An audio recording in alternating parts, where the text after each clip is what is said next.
thank you all for having me. I appreciate it very much. And what I want to do anytime I get a chance to talk to folks about what happened in Austin or get in front of a group, I want to speak to you as if I'm sitting in your living room or you're in mine.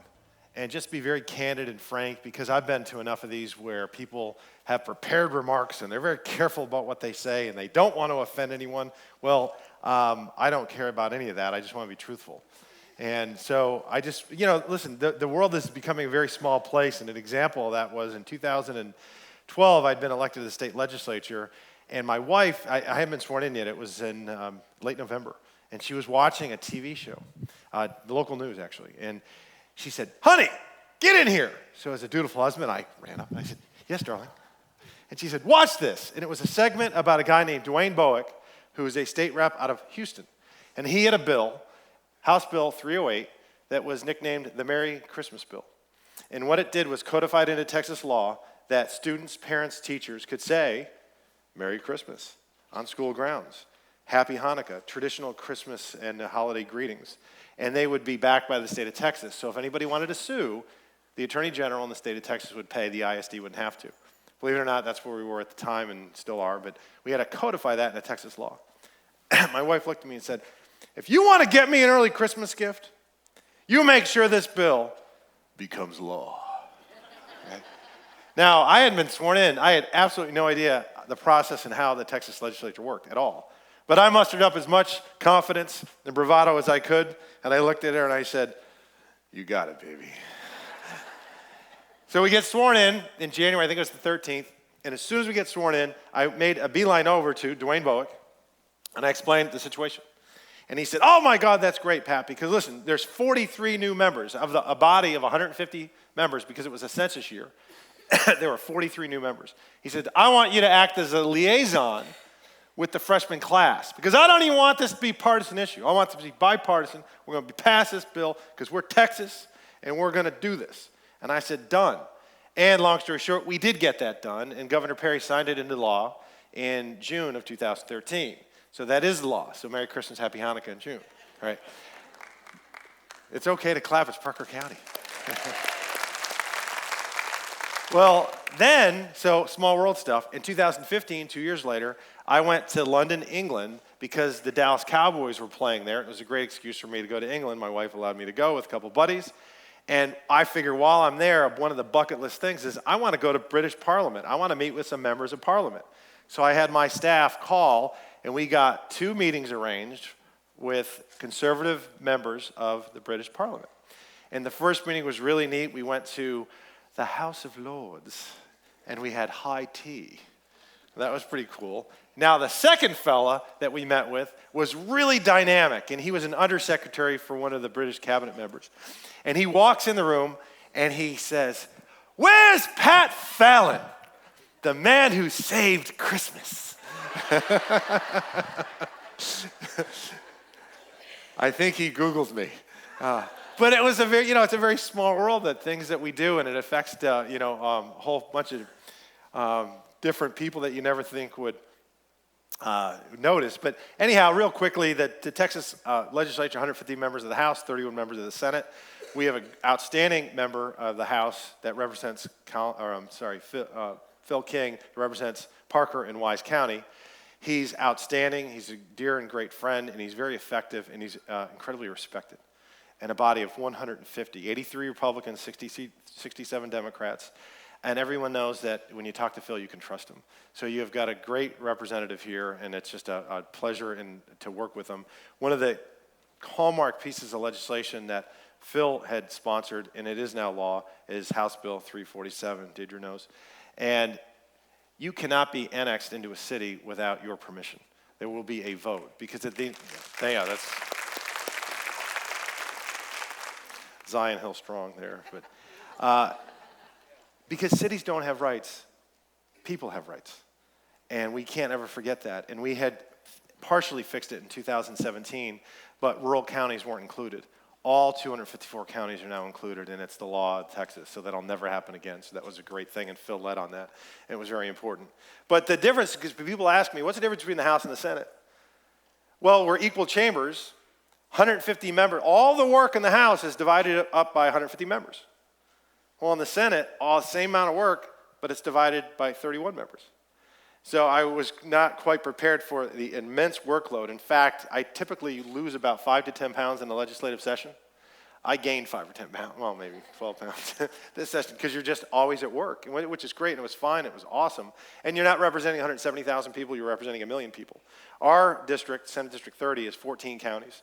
It's parts of Denton and Collin, and then it is all of Grayson, Cook, Montague, Wise Parker, Jack Young, Archer Clay, Palapino, Erath, and Wichita counties. Those are the 14. And we're doing town halls, by the way, next week in all the counties again, because that was a promise made and it's going to be a promise kept. But in the House, you're assigned to 2 committees, and that meet once a week. In the Senate, you're assigned, I was anyway, to 5 committees, and we met twice a week. So you went from 2 committees a week to 10, and usually 4 to 8 hour committee work, and then you cut your floor work as well. So one thing I'm very proud to report after the 140-day session was I had the best attendance and voting record in the entire Texas legislature of all 181 members. We took a total of 4,310 votes in the Senate, and I cast a ballot on all those, one way or the other, yes or no. There was never a present not voting. And in the, we just got this figure from committee. We had 90 committee hearings, made them all, and there were 1,871 committee votes and made all of those. So out of a total possible 6,231 votes, we made 6,231 votes, every single one. So, thanks. I know, I kind of want a cookie for that, to be honest.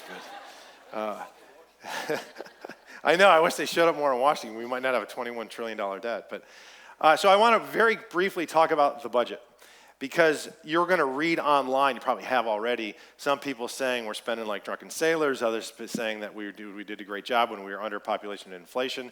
I want to be very truthful, because you can make numbers dance to your own tune, depending on how you want to cut and dice them. So here's what happens. We have a 24-month budget. We meet every 2 years, 140 days every other year. Some people say we should meet 2 days every 140 years, but be that as it may, I'm probably one of those. But last session in 2017, our budget was $217 billion. But there was a kind of an asterisk. They only funded a lot of the major programs with 23 months, not 24. Knowing that the next legislature would have to finish out and finish their budget and pay their bill. I voted no on that budget. One of the reasons was because of that. If you send us down there to pass a 24-month budget, what should we do? Pass a 24-month budget. Don't dance and play these games. So they did, and anyway, and they crowed about it. Well, my God, look at that conservative budget. It's only $217 billion.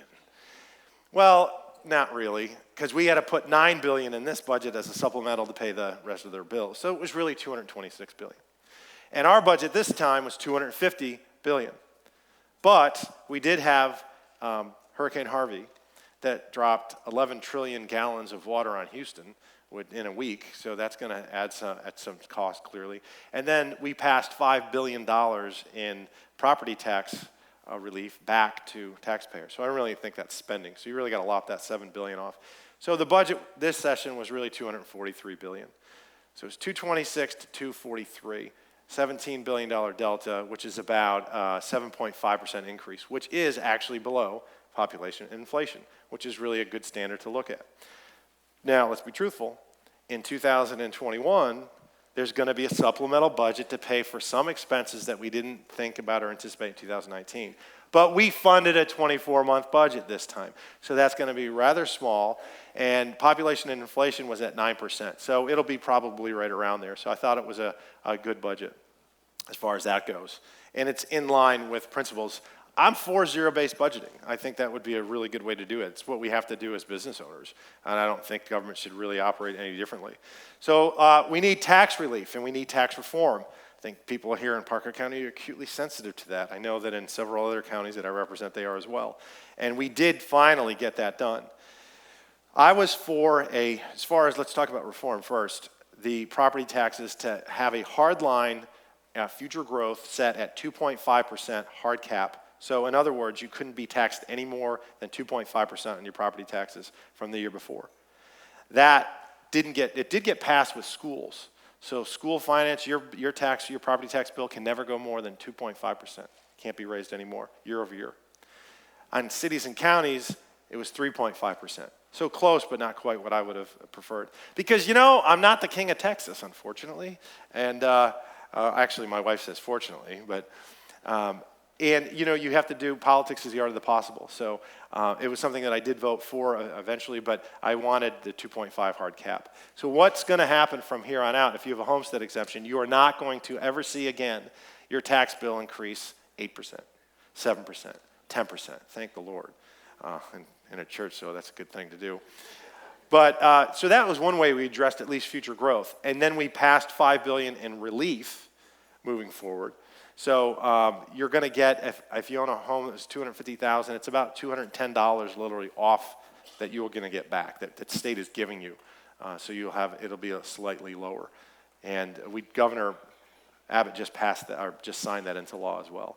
So yesterday I was in Austin for a bill signing for a bill called Lauren's Law. It was Senate Bill 719. Little 13-year-old girl in Wichita Falls was violently murdered 3 years ago, shot 15 times on her way home from school because a very evil predator was watching her for an entire year unbeknownst to her. And he hated her. He desired her and hated her. He hated her primarily because she had African-American friends. This is the person we're talking about. So he shot her 15 times. He shot her African-American friend in the chest once. If that other little girl had died, it would have been aggravated murder and he could have faced the death penalty or life without the possibility of parole. Because she survived, believe it or not, in Texas, premeditated murder is not aggravated murder. I didn't know that. Most of the other legislators and everyone that I talked to back home didn't know that either. So this evil person that took her life is going to be eligible for parole in 28 years. Her parents have to go to his parole hearings. That's not justice. He continued to shoot her because the screeches and screams that she made, he said at the trial he just wanted it to stop as he was pumping bullets into her body. This is somebody that clearly never needs to see the light of day again. Incredibly dangerous, the very definition of evil. So Lauren's Law, if you murdered a child under the age of 10, it was aggravated. If he had raped her, and then killed her, it would have been aggravated. So it's these weird nuances in the law. We raised the age to 15, and Governor Abbott just signed that yesterday. And the Landavazos, her parents, Vern and Bianca, were there, and it was as far as personally, for me and our staff, that was the most important piece of legislation we could pass this session. And to be there behind Governor Abbott yesterday was very meaningful, and they've channeled their grief into protecting other Texas children. So turning a tragedy into something positive by caring for others. And they're just wonderful people, and this never should happen to them. But that is now the law. Now, next session, I'm going to file legislation to make a murder of any human being premeditated to be aggravated. Because if you plot someone's demise, you just don't need to ever see the light of day again. That's what I think. And so we're going to take care of that as well. Education, we passed House Bill 3, that was also signed into law yesterday. And just it's a very complicated piece of legislation, and it was very expensive as well. But just to give you the highlights, I've knocked on 15,000 doors that opened over the last 10 years. I've never heard one parent tell me, hey, that STAR testing, perfect, love it, don't change a thing. Just never heard that. I'm sure there's somebody out there that thinks that. I haven't met him yet. So what we're going to do is, my goal is to repeal and replace the STAR test. I think that's very important to do. It's a heavy lift because, government's this big giant ship and you got a little rudder, and when you go like this, it still goes the wrong way for a little while and then turns. So it's going to take some time. What we wanted to do immediately is this. No more high-stakes STAR tests at the end. This is what happens right now, believe it or not. At the end of the year, we're asking sometimes grade school kids, elementary school kids, to take a 3-hour test. And then the teacher says to them, it's really important to make sure you do really well on this test. And the kid goes, huh? And my kids go through that, and your kids have gone through that. So what we did was no more 3-hour tests, because you're not testing a 5th grader about what they know. You're testing their endurance for 3 hours. So we said, no. So we took this 3 hours, and we said, we're going to break it down into 45 minutes, 45 minutes, and 45 minutes, which, if you add it up, is less than 3 hours, number one. So we've reduced the testing. 2, we're going to do 45-minute tests at the beginning of the year, in the middle of the year, and at the end of the year to better track where the kids are.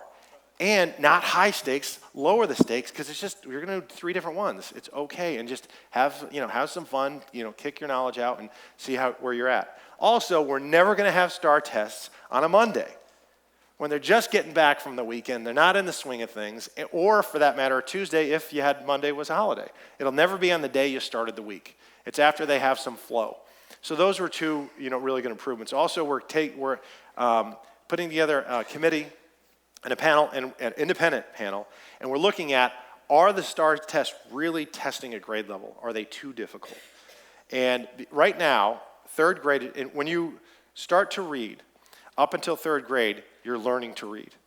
After the 3rd grade, you're reading to learn. So that's why 3rd grade is so critical. Right now, only 40% of Texas students are reading at 3rd grade level. If you demographically break that down into economically disadvantaged, free and reduced lunch, it's 30%, which is very important because what's the fastest growing demographic we have in the state of Texas? Free and reduced lunch. And then if you break it down further, minority students reading at 20%. So we've got some serious issues we need to address. If you catapult up 9 years and look at high school graduates, what are the 3 goals that we have in Texas for high school graduates? We want them to either go to college, have learned a trade to be a highly skilled laborer, welder, electrician, car mechanic, that kind of thing, or be military ready, to be able to serve in the military, because then they'll learn skills and life skills to go on and be very productive in society. Believe it or not, only just under 40% of high school seniors could serve in the military right now in Texas. That could pass both the physical requirements and the mental aptitude. 40%. Okay, we cannot compete with China in a geopolitical environment moving forward if only 40% of our 18-year-olds can serve in the military. There's a whole lot more people in China than there are in the United States. We need to have that percentage be more like 80 or 90%.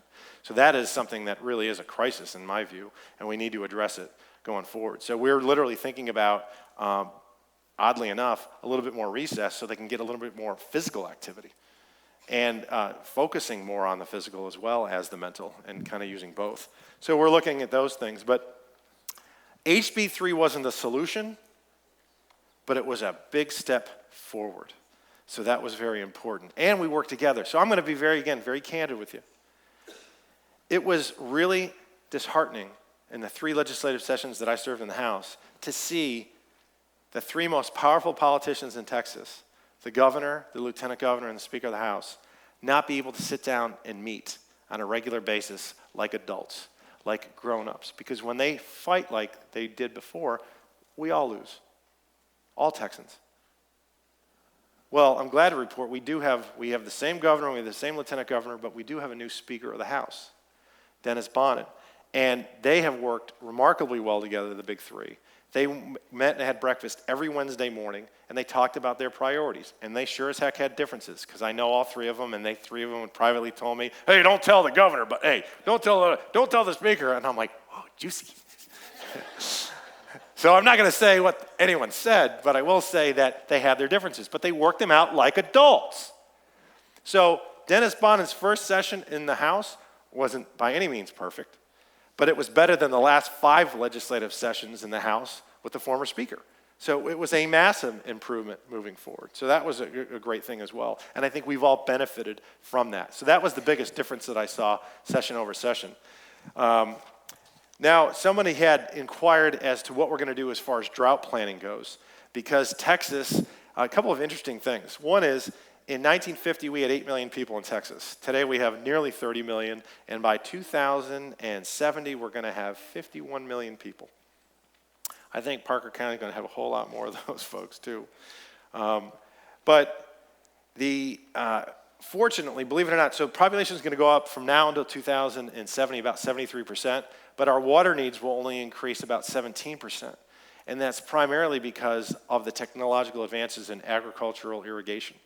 So that's going to help tremendously. So that's one of the things moving forward that's going to be positive and help us out. We have 191,000 miles of rivers and streams in the state of Texas. We have 15 major river basins, 8 coastal basins, and 169 major reservoirs. We use about 14.23 million acre feet of water a year. I don't know exactly what that means, but it's a whole lot of water. But to put that in perspective as to what you use probably about 150 gallons of water a day, the average Texan. You wouldn't think that you would, but shower, washing dishes, plates, drinking water, watering your lawn, that kind of thing. From my city council days, I do remember this. Even in a drought, if we didn't water our lawns, we'd still have plenty of water. That's the one really big thing from municipal aspect. Most of the water we use is for agriculture irrigation, 60%, 30% is municipal, and 10% is for everything else. We have, of all the water we use, 60% of it's groundwater and 40% of it is surface water. So how are we going to solve our water needs moving forward with a rapidly growing population? Clearly, conservation is one of those things. Building new reservoirs is another. The groundwater wells and reuse, we're doing a lot of good stuff with brackish water. But the main one that we could really use is desalination. And that was something that even 10 years ago didn't look like a viable option because it was so expensive. But with technological advances, it's becoming more palpable. And Israel, of all countries, is really leading the charge on this because they have a population of 6-7 million people. They're in a desert, but they have the Mediterranean Sea to their left. And they're really leading the charge and working a lot of this out. So I think that'll help Texas moving forward in the future. We always have a special relationship with Israel anyway. So some of the things I was happy about, I got this one page that has a smiley face and one page that has a frowny face. So the things I was happy about and the things that I was disappointed with. I was happy that we passed SB 719, just touched on that. Happy that we passed HB 347, Phil's bill about the no annexations. I was happy personally about SB 1978, the Chick-fil-A bill. And I'm going to tell you why. This is a Chamber of Commerce meeting. I don't care politically if you agree with me or not. In fact, I think that's the wonderful thing about America that we can have a spirited exchange of ideas and have diversity of thought. It's the most important diversity of all that we can ever have is the diversity of thought. Because you can learn from people that you don't agree with. And you become a better person by accepting that other people can have different beliefs and still be a good person. The thing that even the San Antonio newspaper, which is no bastion of conservatism at all by any measure, they wrote an editorial saying that their city council had overstepped because the Chick-fil-A CEO thought that marriage should be between a man and a woman, traditional marriage. That's settled law anyway. The Supreme Court has ruled that one person can marry any other person. It's already settled law. It's an issue that's not even really going to change as far as from a practical standpoint. But the San Antonio City Council wanted to punish Chick-fil-A anyway and say that you can't even have a location in our airport. That's just overstepping. I don't care if you disagree with me politically. If you have chicken sandwiches, I didn't think chicken sandwiches had a political party. I mean, I don't know, maybe the pickle or something, but everything else is awesome. That pepper jack cheese, that's America. Everyone loves pepper jack cheese. So they just overstepped, and we have got to nip this stuff in the bud because otherwise we're going to have balkanization where, if you're conservative, you can operate here, but you're liberal, you got to go over there. No, that's not what we should do moving forward. Lush, which is a brand that does custom soaps, very liberal organization, very liberal outfit. My wife likes their soap.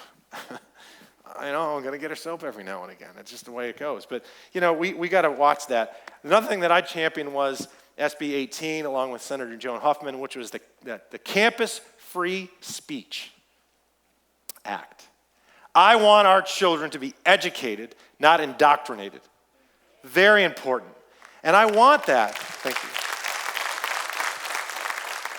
I want that diversity of thought, and I want 19-year-olds to be, going back and forth, sharing their ideas and opinions. Sometimes the octave will go up somewhat in the volume, but that's okay.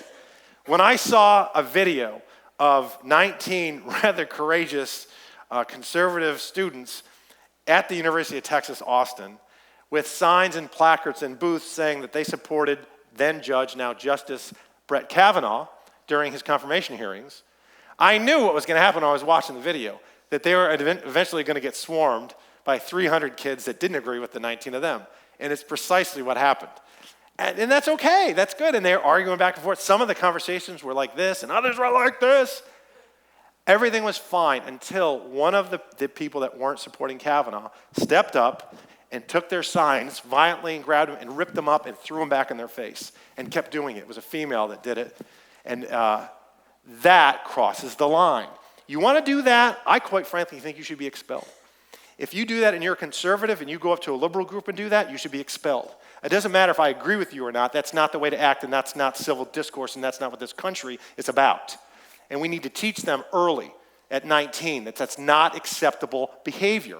End of story. So we passed that, and that's not going to be acceptable behavior in the state of Texas any longer. So we passed that one. That was good, too. I'm going to tell you real briefly what I wasn't happy with, and I want to tell you a quick story. SB 29, let's see, that did not pass. SB 226 was the monuments bill, protection bill for our history. That did not pass. In-state tuition for illegal immigrants did not get a hearing. The 50 largest school districts, we just wanted to put their checkbook online, which I think is a very good transparency issue. Costs almost no money to do that. I'm talking a couple $100. That it did pass the Senate 30-1, but died in the House. And then these didn't even get hearings, and these I think almost everyone in this room, maybe everybody would agree with. If you are a legislator and you have a family member, direct family member, a parent, child, or spouse, or sibling that is a lobbyist, I should have to disclose that to you publicly. I don't have anybody like that, but you don't have to disclose it. That didn't even get a hearing. I mean, that should be, also, if a retired legislator gets a pension, you should know what their pension is. Didn't even get a hearing. Right now, you don't know what it is. And if you are a legislator one day, you can become a lobbyist the very next day. I think there should be a 2-year cooling off period and, quite frankly, a lifetime ban. That did not even get a hearing. And then I think if you are a former legislator and then you go in to be a lobbyist, you should have your pension payments suspended until you're no longer a lobbyist. Did not even get a hearing. You see the theme? Anything to do with what money they may make later or what money some family member's making now on their position. Wouldn't even have a discussion on it. That's inexcusable. Term limits, love term limits, but reasonable, 14, 16-year range, because you do get a fluency in governance and you don't want it too quick or the bureaucracy will rule. Didn't even get a hearing. They were too afraid to even have a discussion on it. But one thing I did want to talk about real quickly, because it's kind of a funny story, a very true story. HJR 38. We did pass it eventually, but it was very close. It was a constitutional amendment to ban a state income tax in the state of Texas. Most Texans believe that because we don't have one, it's in our Constitution. Actually, currently, it's in our Constitution that you can, indeed, have a state income tax. It was put in by Lieutenant Governor Bullock in 1993. I didn't know that. When I found out about it this last fall, I said, I'm filing a bill to do away with that. We got to repeal that. To repeal anything in the Constitution, you need 2/3 of the House, 2/3 of the Senate, and then it goes to the public to vote in November. To get 2/3 in the House of Representatives, you need exactly 100 votes or more. In the Senate, you need 21. In the House, it didn't look like it was going to pass. They had the vote. To their surprise, 100 votes, exactly. So my friend Craig Goldman from over in Tarrant County, he was presiding officer at the time, he gavelled it. If it's within 5 votes, you can call for a verification. No, but they were about to. He looked at the parliamentarian looked at him and said, move on. So they called up the next piece of legislation. So just like in the NFL, if you want to review a play, if that quarterback can get under center and go, hut, and that ball snapped, can't do it. That's exactly what happened. And some people were caught flat-footed. I believe in the House, every Republican voted for it, and clearly at least 17 Democrats voted for it because it got 100 votes. I think it was actually 20 because there were 3 Republicans that were out. So most of the Democrats in the House didn't want that. And so then they needed to foil it somehow. Now, if you pass something out of the House and you change even as much as a comma in the Senate, it has to go back for approval in the House. So then there was this big argument that was made by some of the Senate Democrats that said, hey, Fallon, you have a piece of legislation. I don't want an income tax either, but it says individual. It should say natural person because that's a human being. I go, we can't find any case law where an individual doesn't mean human being. So no, I'm not changing anything. And I told him right on the floor, if we change anything, it's not going to pass. So we can't change it. Lisa, we're not going to change it. And so this big argument, it took 15 hours We need 21 votes. We have 19 Republicans in the Senate, so we needed 2 Democrats. So at some points of the day, we had 22 votes. Some pieces of the day, we had 19 votes, and it floated back and forth. So I won't use any names, and I'm going to go over about 1 minute in time. I apologize, just 60 seconds. But I will give you her initials. Beverly Powell. Over in Fort Worth.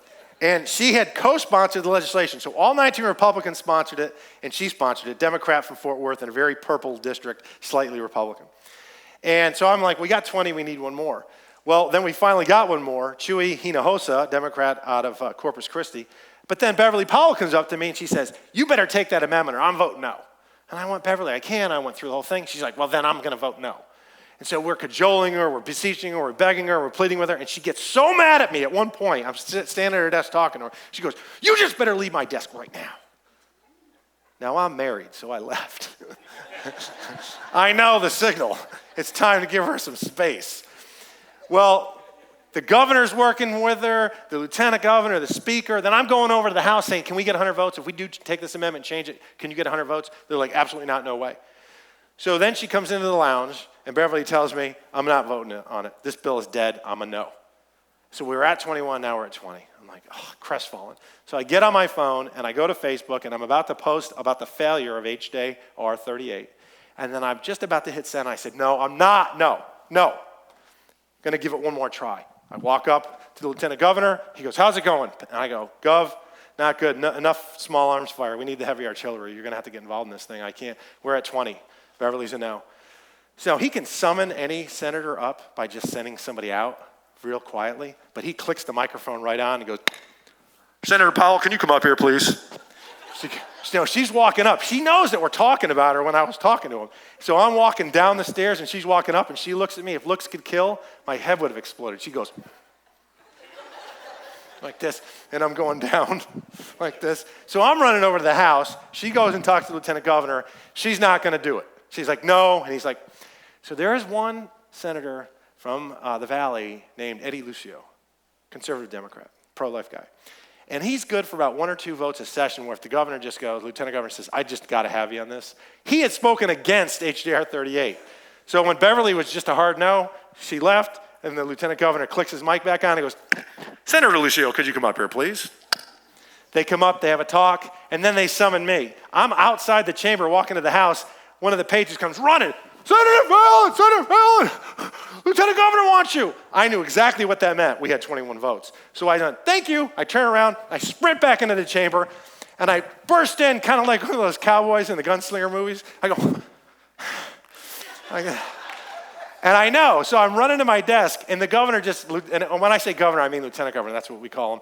He just looks at me, and he nods, kind of like he gave me the steal sign. I know what he wants. I know what that means. I run up to my mug, and he said, Senator Fallon, you're recognized for a motion. I move final passage. And we take the vote. And it's clear we got 21 votes because Eddie Lucio does this, which is a yes. So we got to 21. And guess who's sitting at her chair like this?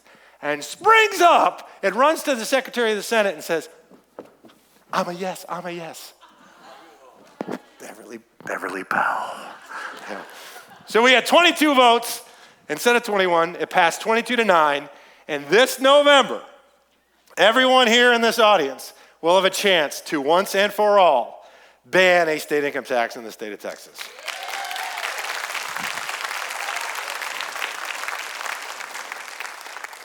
Praise the Lord.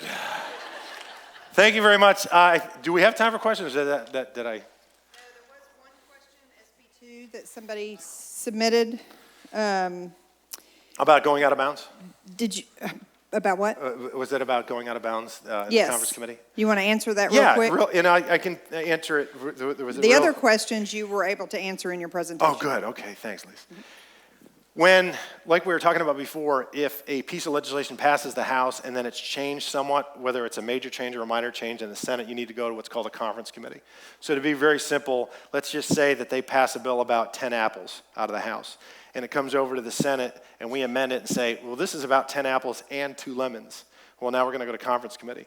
And then they can typically go, all right, let's make it 9 apples and 1 lemon, and we'll call it a day. Then it goes back to both bodies, and then we approve it, it passes, and it goes to the governor's desk. when something happens out of bounds, if it was about 10 apples and 2 lemons, and then as they get in conference committee, they say, hey, let's add 3 oranges. That's out of bounds the scope of what the House and the Senate had talked about. What you can do, if you go out of bounds, then when it goes back to each chamber, the House and the Senate then have to pass resolutions accepting the fact that they went out of bounds. If they don't, then it can't be accepted and the bill will die.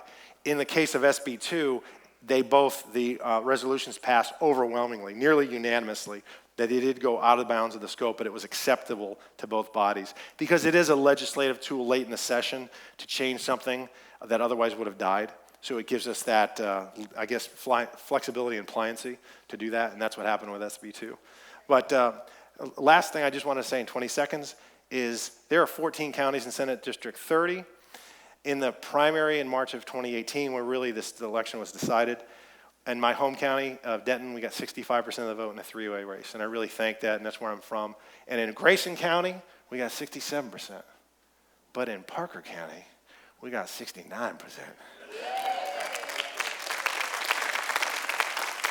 So this was the first time I got to address the East Parker Chamber as your sitting state senator, and I just want to say 2 words.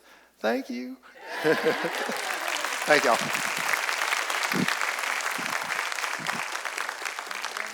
Appreciate it a lot.